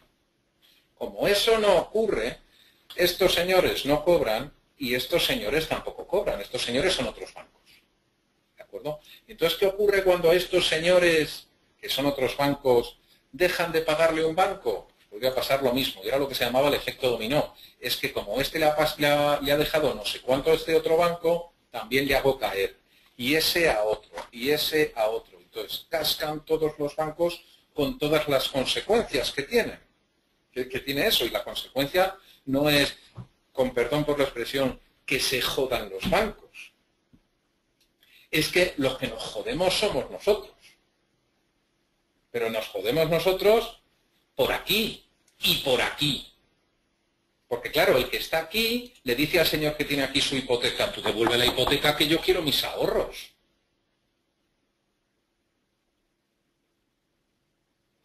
Quiero decir, cuando todo lo que se ha dicho y se ha hablado sobre los bancos, las intervenciones, las no intervenciones y todo lo que se ha dicho, que bajo mi punto de vista es bla, bla, bla, bla, bla, lo que no se ha contado es esto. Y esto es aterrador. Y para que os hagáis una idea, el tamaño del balance del Banco Santander, el activo del Banco Santander, estamos hablando de 1.000 millones de euros. Que no estamos hablando ni de... No, 1.000 no, creo que son 10.000 millones de euros, una cosa así. No estamos hablando de 2 duros, ni de 3 duros, ni de 4 duros. Estamos hablando de barbaridades en miles, barbaridades en miles de millones de euros. ¿De acuerdo? No son 2 duritos. Entonces, las consecuencias... a ver, ¿por qué hay tantos economistas que ven bien dejar caer un banco? Nos pregunta Juana. A ver, es que depende del banco. Al principio de la crisis en Estados Unidos quebraron 2. Lehman Brothers y Bear Stearns. No recuerdo cuál le dejaron caer y al otro lo salvaron. El que le dejaron caer es que estaba mucho mejor gestionado y este importe de aquí era muy, muy, muy pequeñito, entonces no caía ningún otro banco y le dejaron morir. Cuando hay otros que dicen, pues, o porque no tienen, bajo mi punto de vista, o porque no están teniendo demasiado perspectiva, o están opinando no con la cabeza, sino con el estómago.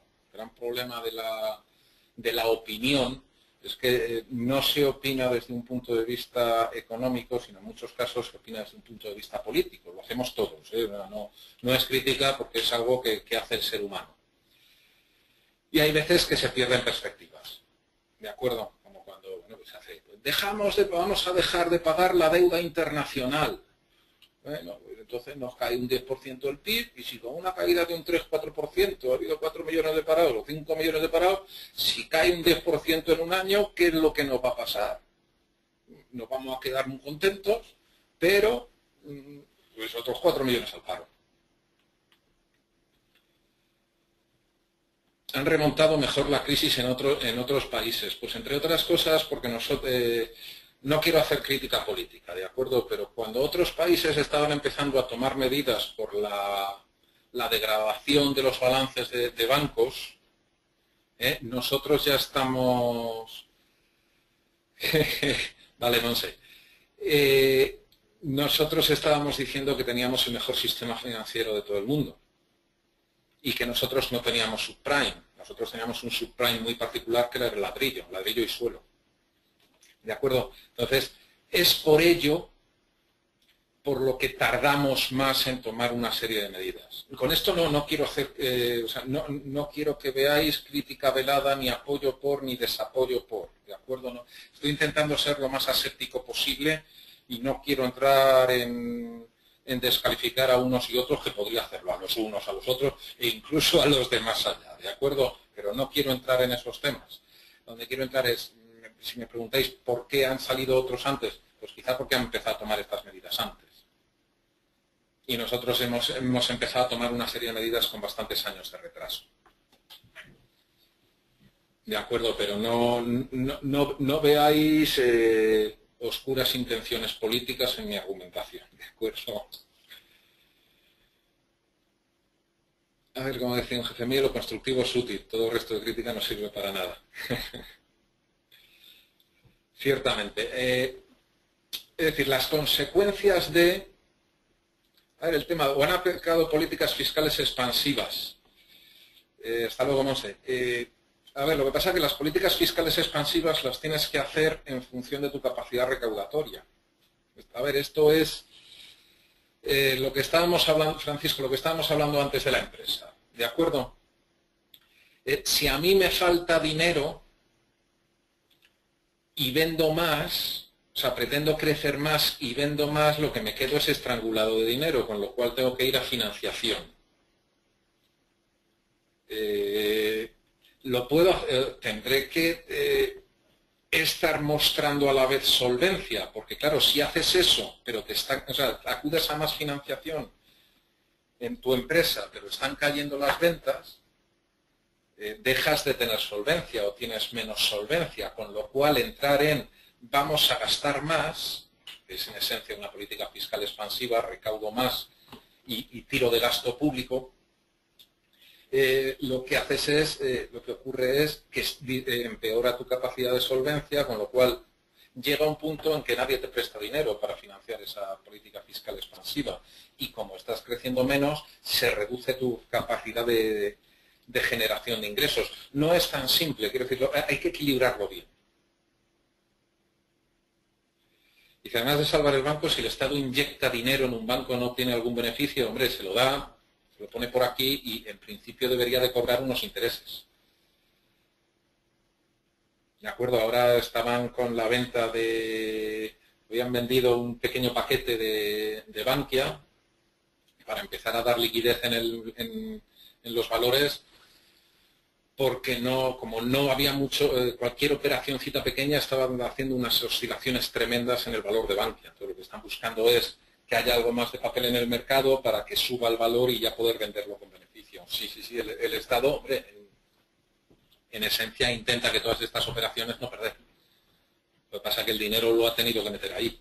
¿De acuerdo? Por mucho que dices, no, pero en esta inversión voy a ganar, pero yo estoy pidiendo el dinero ahora y poniendo el dinero ahora. ¿De acuerdo, Juana? No, menos 20. El hecho de que el Estado les obligue a comprar deuda. Esta es otra cosa de cuando se estaba diciendo que el Estado con una mano hace una cosa y con otra mano hace otra cosa. ¿De acuerdo? Luego llega el Estado, agarra del cuello a los bancos y les dice, compradme deuda. Todo esto en los ambientes de libertades, ¿de acuerdo? Y dice, oye, compradme deuda, si queréis. Entonces llegan los bancos y dicen, pues voy a poner la deuda que no me consume riesgo, ¿de acuerdo? Entonces llega el banco, llega el Estado y dice, una participaciones preferentes, ¿no? Y de aquí pones 100. 2010 y más 100. 2010. Fíjate qué bien estoy aquí. Entonces yo tengo dos opciones. O me lo llevo aquí, a créditos, o me lo llevo a otra tipología de activo que tampoco me va a consumir riesgo. Porque el Estado siempre paga. Tarde, pero paga. Entonces cojo y saco de aquí estas 100 y las pongo en esta deuda del Estado. Mejora todavía más mi posición de solvencia y además le estoy sacando un interestillo, no muy alto, pero le estoy sacando ese interestillo. Es decir, a los bancos les viene muy bien. Pero claro, también estás drenando dinero para créditos. No, claro, como tampoco pueden dar mucho crédito porque están con una situación de solvencia complicada, al final el estar muy apretado por aquí, efectivamente, el estar muy apretado por aquí, lo que hace es, alguien preguntaba en el foro también, no me acuerdo cómo se llamaba, lo siento, mis disculpas. No sé si era Francisco, no lo sé. ¿Y por qué cuando prestan caro y tan difícil? Pues porque te miran, porque el riesgo que tienen es caro, lo que quieren es que si tú eres un buen pagador, pues compensar alguna otra cosa, algún otro que no le está pagando, si es posible. Y además de eso, bueno, aparte de un problema de oferta y demanda, hay menos oferta de financiación, con lo cual es más cara, puro mercado. Y luego te miran tu solvencia, vamos, por arriba y por abajo, para que no entres en este lado y les generes pérdidas, ¿de acuerdo? Bueno, hemos dado una pequeña clase de financiación, de macro de todo a 100, ¿de acuerdo? No quería acabar sin hablaros de otra cosa, ¿de acuerdo? Y es el tema de... os hablaba de tener un modelo de negocio que esté bien definido, con marcadores, con KPIs, etcétera, muy bien identificados para poder medir bien el negocio. ¿De acuerdo? ¿Eso qué significa? Vale, pues vamos a contar qué significa. Vamos a poner un ejemplo de una tienda online. ¿Vale? Vamos a poner que mi objetivo sean que lo lleguen a ver 40.000 personas, pues un SEM, ¿de acuerdo? Y si se imprime ese anuncio en 40.000 impresiones, y tenemos un CTR, el coste por clic, no, el porcentaje de clics en el link del 10%, por ejemplo. Pues si lo han visto 4.000 personas y el CTR es del 10%, significará que 4.000 personas, que es la multiplicación, estarían haciendo clic en el anuncio. Si tengo que pagar 25 céntimos por cada clic en un anuncio, esa campaña publicitaria me está costando 1.000 euros. Ese anuncio puede ser un link a mi página web, ¿de acuerdo? Es una tienda online. Si mi ratio de conversión es del 5%, es decir, el 5% de las personas que pasan por mi página web me compran, y encima mi ticket eso significaría, que tendría 50 ventas. Si el ticket medio estimo que es del 10% y el margen que tengo es del 15%, fijaos cómo ya con estos indicadores, indicador 1, indicador 2, indicador 3, más este coste que también es importante, más este ticket medio que también es importante, construyo mi cuenta de resultados. Mis ventas son de 5.000, el coste de ventas, como tengo un margen del 15%, será el 1 menos el 15% de mis ventas. Son 5.000, 50 ventas a 100 euros. El coste, 4.250, ya tengo 750. Mis gastos de estructura, mi coste de marketing, ¿cuál es? 1.000 euros. ¿Y de dónde lo he sacado? 25 céntimos por cada clic. Pues ya sabemos que con 40.000 impresiones este modelo de negocio no va. Pregunta Juana, ¿las tiendas online suelen estar mal enfocadas? ¿No se espera mucho de ellas? Depende de esta variable de aquí. Y esta variable de aquí es el tráfico. Entonces, fijaos que con 4.000 visitas, pongamos al mes, genero pérdidas. Si me voy a 20.000 visitas, sigo generando pérdidas. Es decir, en este problema, ¿qué problema tengo? Pues este CTR aquí y sobre todo este ratio de conversión. Y este margen. Si el margen en lugar de aquí fuera del 30%, ya estaría ganando. ¿Lo veis? Al final depende de unos determinados factores, pero el tenerlo bien medido me permite analizar mi negocio. De tal forma que ¿cómo para tener unas ventas de 50.000 unidades? Pues más de lo mismo. Adiós que esto me lo había quitado todo. Es decir, porque al final lo podemos hacer la cuenta, si os fijáis, lo podemos hacer a la directa o a la inversa. Es decir, una vez que empezamos a trabajar con esta tipología de negocio, vamos a ver cuál es de verdad este ticket medio y cuál es de verdad el margen que tenemos y cuál es de verdad el ratio de conversión de la gente que está entrando en mi tienda. Entonces, con ello podemos saber cuánto tengo que invertir en marketing para ganar tanto. ¿Habéis entendido un poquito? No sé, lo mismo voy un poquito precipitado porque nos hemos tirado demasiado con los bancos. ¿Podéis contar por ahí o no? Vale, parece que sí. Voy a poner otro ejemplito que tengo por aquí, que es de un equipo comercial. ¿Vale? Para que veáis lo que se espera cuando estamos diciendo que un modelo de negocio tiene que tener sus KPIs, tiene que estar determinado claramente cuáles son los indicadores de negocio. Esto no es Google Sense, sino esto es un equipo comercial. ¿De acuerdo? Vamos a suponer que queremos 50 ventas mensuales. Vale. Y el ratio de conversión por visita, que conviertes de visita a venta, es el 10%. Es decir, de cada 10 visitas, que hace un comercial, con una de ellas vendo. ¿Vale? Pues entonces, necesitaré hacer 50 entre el 10%. Para hacer 50 ventas al mes, necesitaré hacer 500 visitas. Si el tiempo medio de una visita es necesario, necesitaré 500 horas. si el tiempo medio de trabajo de cada comercial, incluyendo las vacaciones, ¿de acuerdo? Dices, hombre, son más, pero luego tienen vacaciones. Entonces el tiempo medio son 145 horas mensuales, por ejemplo. Si quiero tener 50 ventas mensuales, necesito 3 comerciales y medio. ¿De acuerdo? Si mi venta media es de...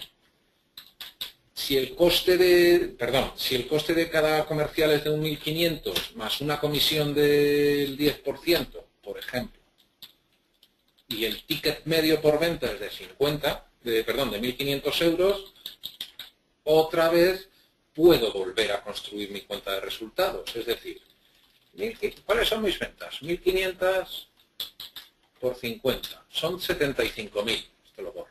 Y esto lo borro. Vale.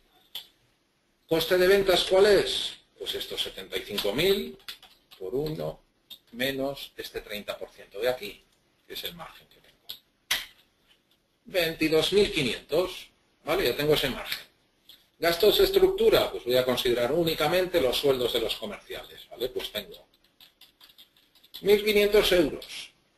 Como no puedo contratar hasta medio comercial, en lugar de 3,45 voy a poner 4. Entonces, por 4 comerciales, ¿de acuerdo? Y a esto le tendré que sumar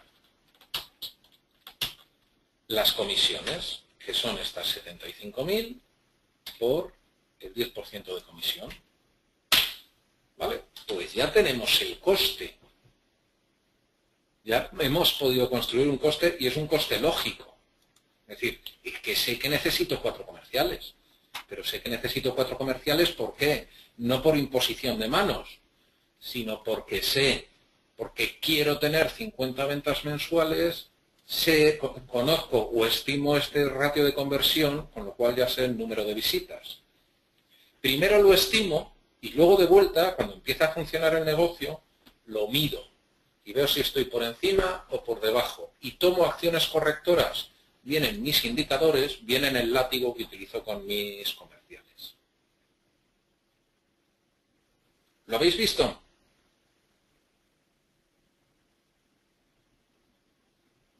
Es decir, lo que tenéis que buscar es la vía para poder medir el negocio. Y midiendo esto, lo último, ¿cuál? Teresa. Desde los gastos generales de estructura, desde EBITDA. Hombre, desde EBITDA. Aquí no he puesto nada. A ver, aquí los gastos generales de estructura, lo que he hecho ha sido poner el sueldo que he considerado, el coste, 1.500, por 4 trabajadores, más la comisión, que es un 10% por el total de las ventas. ¿De acuerdo? Y esto me da el coste. Luego ya, a partir del EBITDA, que es...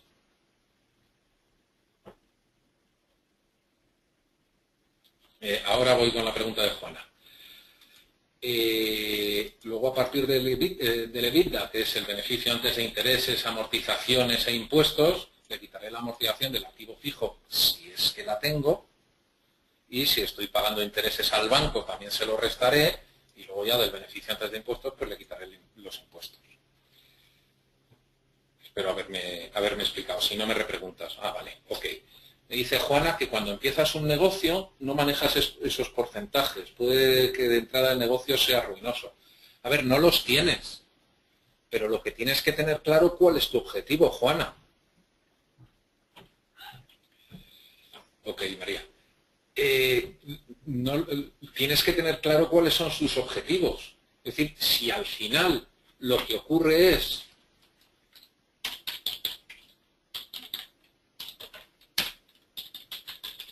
Lo que ocurre es esto, es decir, al final lo que tiene, a ver, cuando estás diseñando un modelo de negocio tienes que estimar esto, a ver, de la forma más factible posible.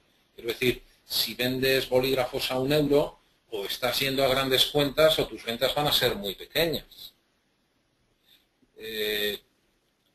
Si pongo una papelería y tengo que vender 10 veces el número o sea, en una determinada localidad en la cual cada persona que vive en esa localidad tiene que comprar 10 bolígrafos para que el negocio sea rentable, el negocio no es viable. Ahora me preguntas, pero si me equivoco en el ratio de conversión, en el ratio de conversión te vas a equivocar sí o sí. Eso no lo dudes. En el ratio de conversión te vas a equivocar sí o sí, porque el ratio de conversión depende de multitud de factores. Es como preguntar, es decir, yéndome a un ejemplo de comercio tradicional, es, si por esta calle pasan al día 1000 personas, van a entrar el 10%. ¿Y tú qué sabes? Depende de cómo tengas el escaparate, depende del producto que vendas, etcétera. ¿Vale? Es decir, depende de muchas cosas. Pero si ni siquiera tienes eso, Juana, es que no tienes nada. Quiero decir, voy a hacer una inversión a ver si sale o si no. Pues mal vamos. ¿Ves la diferencia de que tú empiezas un negocio y si tienes esto claro, ves y puedes tomar medidas muy rápidamente si tienes esto definido, pero si no lo tienes definido es que no sabes si un 2% es bueno o malo. Si tienes todo esto definido, puedes ver si un 2% es bueno o malo y puedes tomar medidas porque mides. Esa es la sutil diferencia. Luego te estás en el negocio y ves si el negocio funciona o no funciona. Pero si no está funcionando, hay algo en lo que estás fallando, puedes tomar medidas correctoras. Si no haces absolutamente nada de esto, el negocio es que no sabes si va bien o va mal. A ver, horquillas sí hay. O sea, yo he oído, pero es de todo. Es decir, yo he oído gente que tiene un 5%. Yo he oído gente que dice que un ratio de conversión de más de un 1% es mentira. A ver, he oído de todo. Al final es cada negocio tiene el suyo. De hecho, también he conocido gente que se ha gastado una pasta, pero del orden de 20, 30.000 euros mensuales en tráfico en una tienda, y lo que pasó fue, lejos de irse las ventas para arriba, se le cayeron los ratios de conversión. ¿Por qué? Pues porque si pasa por mi tienda gente que no me quiere comprar, con perdón por la tontuna, pero si yo tengo una tienda de ropa joven y empieza a pasar por mi tienda sexagenarias, porque tengo mal definidos mis criterios de semi-deseo, pues mal vamos. Es decir, vale, pasará mucha gente, pero no me comprará nadie. A ver, lo lógico es moverte de entrada, yo me movería en un 1, un 1,5. Más me parece para tienda web, más me parece algo muy descabellado. ¿De acuerdo? De entrada, pero también tendríamos que ver más qué tipo de tienda es, etcétera. Y luego, sobre todo, lo importante aquí ya no es tanto eso, sino cómo la vas a publicitar. Al final, esta tipología de negocio, lo que necesitas es pasar a gente por la tienda. Porque esto no es abro una página web y la gente viene, eso no funciona así. ¿De acuerdo? A ver, solo funciona el boca a boca, pero tienes que empujar ese boca a boca de alguna forma. Es decir, al principio el número de clientes es 0. Entonces, para empezar a hacer boca a boca, lo primero que tienes que hacer es venderlo. ¿De acuerdo? Y el boca a boca por sí mismo al final muere. O sea, o vas empujando ese boca a boca, o al final los negocios mueren. Vamos, ejemplos hay para aburrir. Desde la sastrería de mi abuelo, que luego fue de mi papá, hasta cualquier tipología de negocio. Y sobre todo que mueren, el mundo va muchísimo más deprisa y mueren en muchísimo menos tiempo. ¿Cómo puedes enfocar? Depende cuál es, pregunta Teresa, ¿cómo puedes enfocar los KPIs para servicios online? De asesoría. ¿Realmente vas a vender asesoría online? Es la forma de venderlo. Es decir, es que depende de qué tipología de asesoría. Pues si estás vendiendo, por ejemplo, asesoría a empresas online, difícil. Si son otra tipología de servicios, a ver, principalmente es tráfico, pero te interesa un tráfico específico. ¿de acuerdo? Tienes que ver cómo vas a vender esa tipología de servicios. Si tus ventas es a empresas o a personas. Es decir, recursos humanos o fiscal, ¿realmente piensas que es un servicio que se vende exclusivamente online? Es decir, puedes hacer consultas, se pueden hacer consultas, ¿de acuerdo? Entonces puedes, pero con los cientos de miles de foros, ¿piensas que alguien es capaz de pagar por consultas online? Tienes que ofrecer algo más. No creo que, de entrada no creo que sea, y me dedico a ello también, no creo que sea un negocio online. De hecho, a mí mucha gente me ha llegado diciendo, te posiciono la página. ¿Yo para qué quiero la página posicionada? Me parece un absurdo posicionar esta página. Si alguien entra a mi página es porque tiene mi dirección.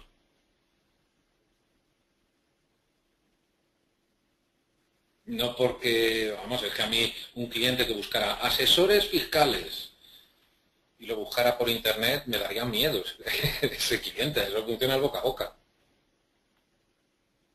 ¿De acuerdo? De todo lo que tienes que hacer es definir bien cuál es tu tipología de negocio. Y a partir de ahí sí...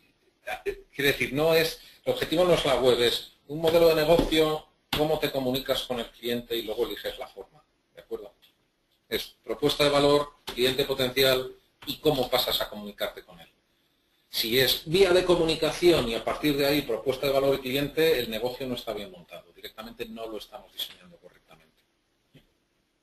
Espero haberte ayudado un poco con lo que te estoy comentando. Tampoco quiero ir echando jarros de agua fría, ¿de acuerdo, Teresa?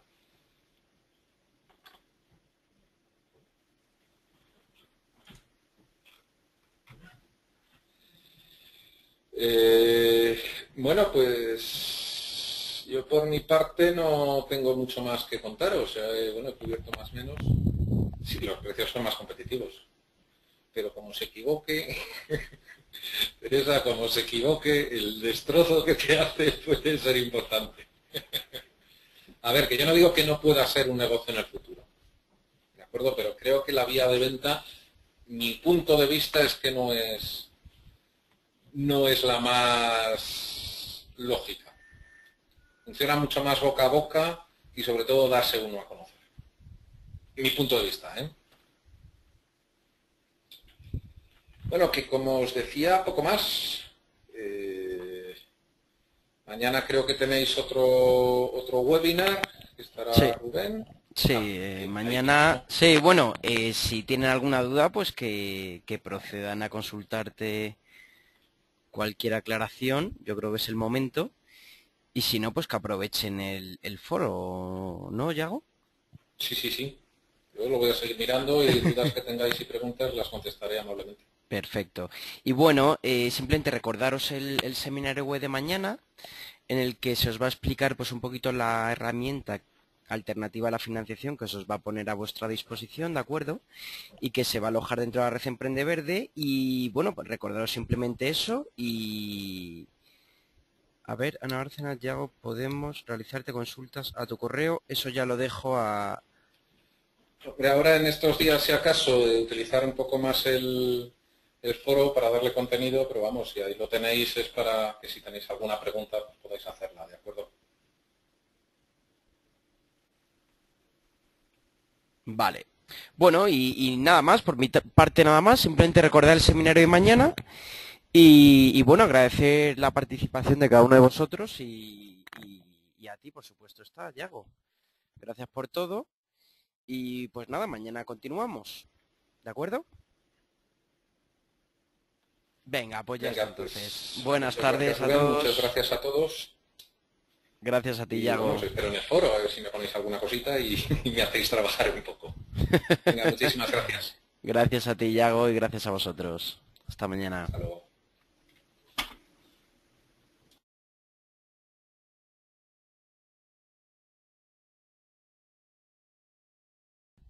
Sí, por último recordar que el seminario de mañana... Bueno, que a ver, para los que queden en la aplicación, mañana probablemente dé comienzo el seminario web un poquito más tarde. No obstante, a lo largo de la mañana recibiréis información acerca del mismo, ¿de acuerdo? Venga, hasta mañana. Gracias a todos.